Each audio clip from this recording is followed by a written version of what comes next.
Hello students, आप सभी का हमारे यूट्यूब चैनल में हार्दिक स्वागत है। आज के इस वीडियो में बात करने वाले हैं सेकंड सेमेस्टर के जो एग्ज़ाम है उसकी रणनीति पर अपन बात करेंगे। कैसे आप लोग एग्ज़ाम के आखिरी दिनों में तैयारी कर सकते हो, इन सभी पर अपन चर्चा करेंगे। ठीक है, तो आप लोग वीडियो पूरा देखिएगा और अगर आप लोग चैनल पर नए हैं तो चैनल को सब्सक्राइब, वीडियो को लाइक और बेल आइकन ज़रूर दबा लीजिएगा।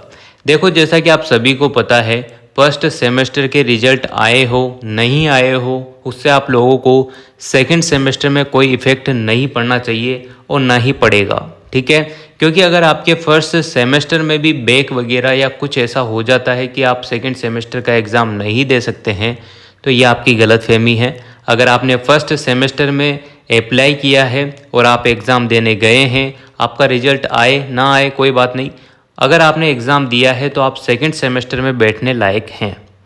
अब अगर आप सेकंड सेमेस्टर में बैठने लायक हैं तो आपको अच्छे से पता होगा कि सेकंड सेमेस्टर के फॉर्म वगैरह सारी चीज़ें कंप्लीट हो चुकी है। अब आप लोगों को तैयारी करनी है और टाइम टेबल से रिलेटेड जैसा कि मैं आप लोगों को बता ही रहा हूँ, चाहे आप यूजी के स्टूडेंट हो, पीजी के, बीएड के, एमएड के, जिसमें भी सेकंड सेमेस्टर लगेगा उन सभी स्टूडेंट्स के लिए ये वीडियो है कि आप लोग ज़्यादा देर नहीं लगेगी आप लोगों को, यानी कि टाइम टेबल आने में कुछ ही दिन बाकी है ये मान के चलो, तो आप लोगों का टाइम टेबल भी जल्द जारी हो जाएगा और एग्ज़ाम डेट भी आप लोगों को पता चल जाएगी कि कब आपका एग्ज़ाम है। ये मान के चलिए कि आप लोगों के पास पर्याप्त मात्रा में, अगर मैं बोलूं तो 15 दिन बचे हुए हैं। तो ये लास्ट के जो 15 दिन है इसमें कैसे आप लोग तैयारी कीजिएगा कि आपके अच्छे मार्क्स बने, अच्छे मार्क्स आपके आएँ और सेकंड सेमेस्टर में आप लोगों के बैक बिल्कुल भी ना आए। क्योंकि अगर बैक आ जाती है तो आप सभी समझते हैं बैक आने का मतलब आपके पास एक तो रीचेकिंग या रिवैल्यूएशन का जो फॉर्म है वो अप्लाई कर सकते हो। उसके बाद क्या, उसके बाद यह है कि सेकंड सेमेस्टर में अगर बैक आ गई है तो फोर्थ सेमेस्टर में आप लोगों को उसका एग्ज़ाम देना होगा। अब क्या होगा, जब फोर्थ सेमेस्टर के आप फॉर्म फिल करेंगे तो ऑटोमेटिक वहाँ पर जो भी पेपर आपके बैक रह जाते हैं या जो पेपर ड्यू रह जाएंगे वो ऑटोमेटिक उस फॉर्म में शो हो जाएंगे। तो जैसे ही आप फोर्थ सेमेस्टर की फ़ीस दोगे उसके साथ ही जो उन पेपर की फ़ीस बनती है वो भी उसमें काउंट होके आपका चालान कट के आपको फ़ीस देनी होती है। तो ये तो आपके समझ में आएगी होगी कि जो सेकंड सेमेस्टर में बैक लगेगी उसका फोर्थ सेमेस्टर में एग्ज़ाम होगा। अब ये बैक वाला सिस्टम ऐसा नहीं है कि मैं सभी स्टूडेंट्स के लिए बोल रहा हूँ। जो स्टूडेंट बिल्कुल तैयारी नहीं करेंगे, बिल्कुल नहीं पढ़कर जाएंगे या जिनको कॉफ़ी लिखना बिल्कुल नहीं आती है तो उन स्टूडेंट्स को बैक का जो प्रॉब्लम है वो फेस करना होगा। ठीक है, अब आप सभी चीज़ों को छोड़ो, 15 दिन की जो रणनीति है उस पर अपन बात करते हैं। ठीक है ना, तो आप लोग वीडियो को लाइक कीजिए पहले और शेयर वेयर कीजिए ताकि और भी स्टूडेंट है उनका भला हो सके इस वीडियो से। ठीक है, तो देखो, सबसे पहले आप लोगों को ये बताता हूँ कि जब आप तैयारी करने बैठे तो आपको मैंने पर्याप्त टाइम पर वीडियो बनाकर बताया था कि आप लोग तैयारी कीजिए, आपका टाइम टेबल ज़्यादा दूर नहीं है, एग्ज़ाम ज़्यादा दूर नहीं है। अब अंतिम दिन आ चुके हैं और आपका एग्ज़ाम लगना तय है। ठीक है, तो आप लोगों को क्या करना है, सबसे पहले तो जिन स्टूडेंट ने सीरीज जो मार्केट में मिलती है, क्योंकि आप सभी जानते हैं कि फर्स्ट सेमेस्टर के बाद आप लोगों को कितना टाइम मिला है, तो कॉलेज में तो ऐसे भी नियमित क्लास आपकी नहीं हुई होगी, है ना। तो क्लास नियमित नहीं हुई है तो आप लोग पढ़ेंगे कहाँ से। तो आप लोगों को क्या करना होता है, जो भी कोचिंग वगैरह होते हैं या जो भी कॉलेज वगैरह होते हैं, जो पुराने स्टूडेंट हैं उन्हों से नोट्स कबाड़ने होते हैं। इसका मतलब ये नहीं है कि आपके सेमेस्टर पहली बार लगाए तो पूरा सिलेबस ही चेंज हो गया हो। जो ईयरली पेपर आता था वही सिलेबस है, वही टॉपिक हैं, बस जहाँ पार्ट 8 पेपर होते थे वहाँ आपके 4-4 पेपर होने लग गए, सेमेस्टर में टुकड़ों में हो गए, है ना।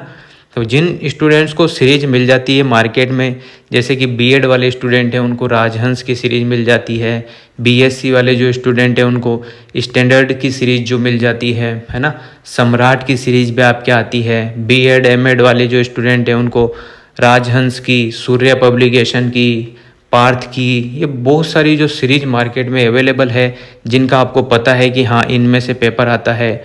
या फिर आप लोगों को सबसे बेस्ट एडवाइस मैं देना चाहता हूँ, ईयरली हो या सेमेस्टर हो, जो टॉपिक आपका मिल रहा है उसके जो 5 साल के पेपर होते हैं उसकी एक सीरीज या फिर आती है, एक छोटी सी बुक आती है मार्केट में, वो आप ख़रीद लें। उसके जो 5 साल के पेपर हैं उनको आप लोग पढ़ जाएं, जो क्वेश्चन है ना उसमें बस वो पढ़ जाओ आप लोग, तो आपका काम आसान हो जाएगा।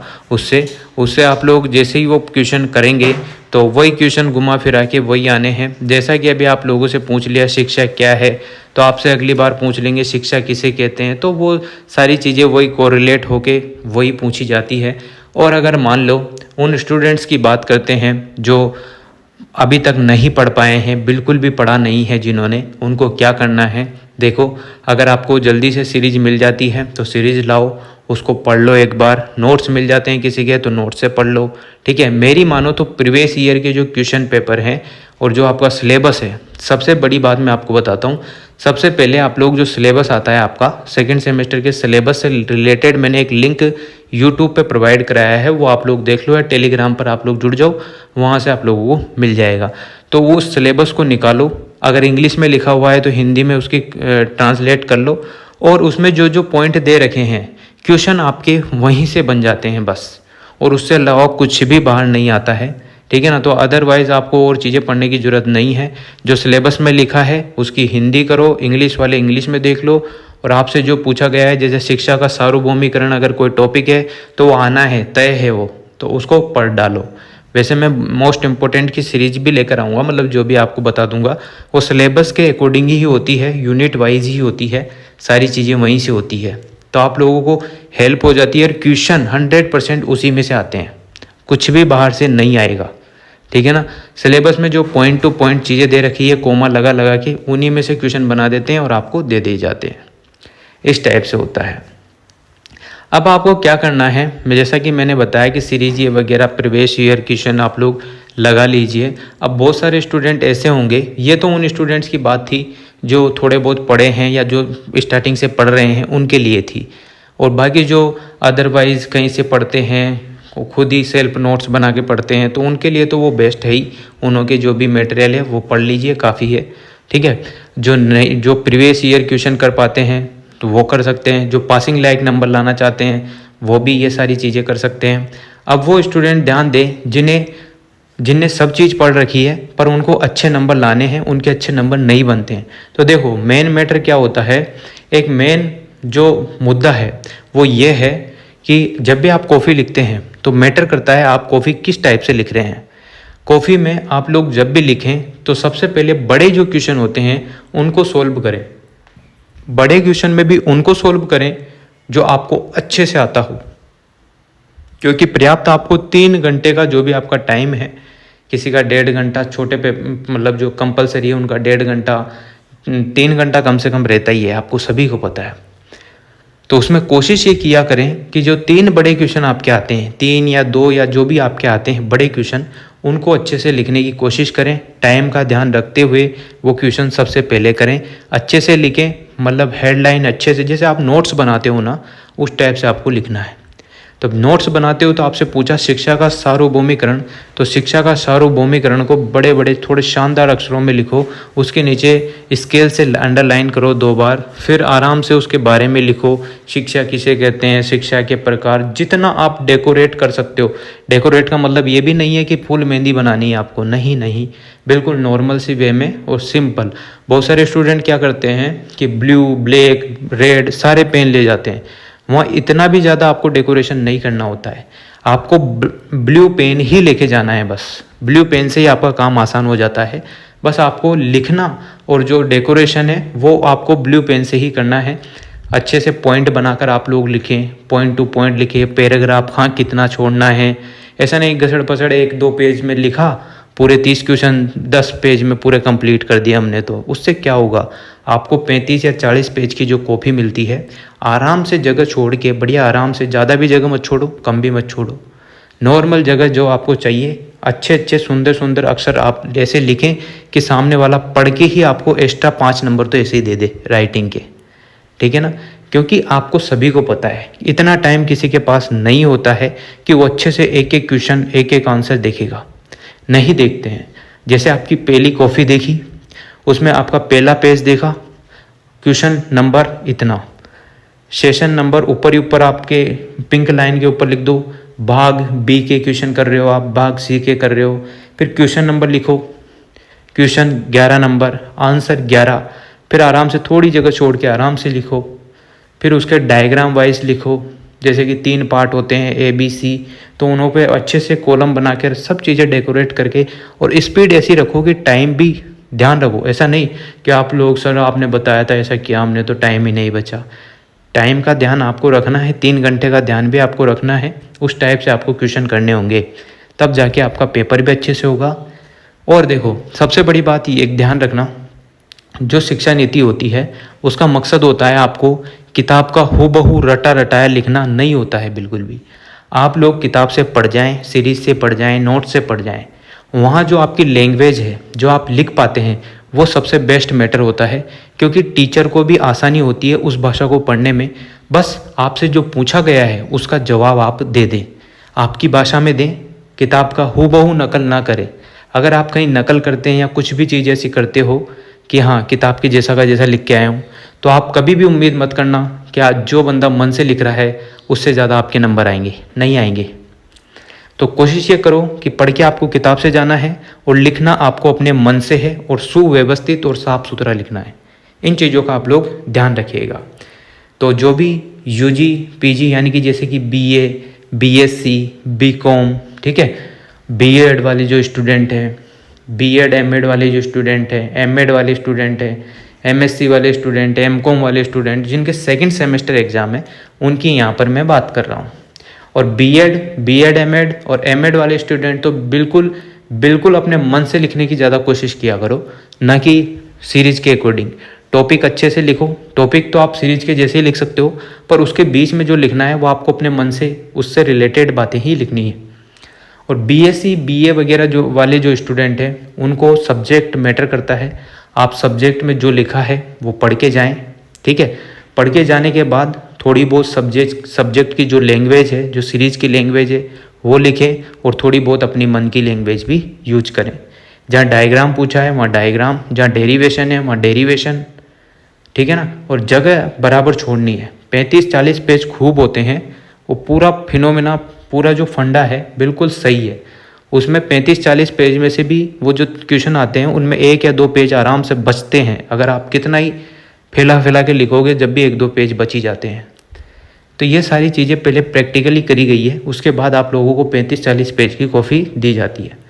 उसमें आप लोग कितना ही मन से लिखो, कितना ही कुछ भी चीज़ें लिखो, पर इन बातों का ध्यान रखें कि आपसे जो क्वेश्चन पूछा है उसी से रिलेटेड आप लिखेंगे तो बहुत अच्छे मार्क्स आपके आएंगे।